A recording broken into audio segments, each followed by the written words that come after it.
اقبال رحمۃ اللہ علیہ جی انہوں نے فرمایا اپنے بیٹے کے لیے، جب انگلستان میں تھے تو ان کے بیٹے کا جو پہلا خط گیا اس کے جواب میں انہوں نے یہ کہا تھا کہ دیار عشق میں اپنا مقام پیدا کر،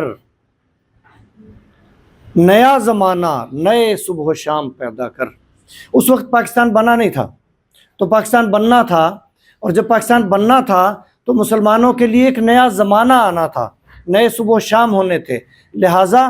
ایسے کام کر کہ آزادی ملے اور مسلمانوں کے لیے ملک بنے، وہ ملک بنے جس کا خواب اقبال نے دیکھا، یعنی پاکستان بنے، کلمے کی دھرتی ہو، کلمے کا نظام ہو۔ تو اقبال رحمۃ اللہ علیہ نے اپنے بیٹے کو خط میں لکھا تھا، آج ایسا سبق اپنے بچوں کو کوئی نہیں دیتا،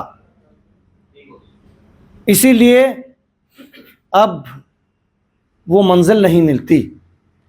تو دیار عشق میں اپنا مقام پیدا کر، عشق رسول میں اپنا وہ مقام پیدا کر کہ نیا زمانہ آئے،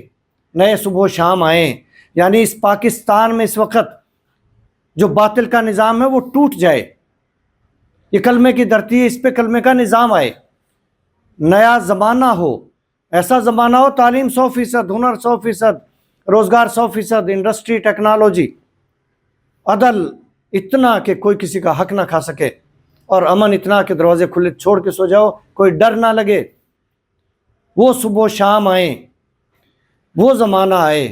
اور یہ عشق سے ہی ہو سکتا ہے، عشق کے بغیر ممکن نہیں ہے۔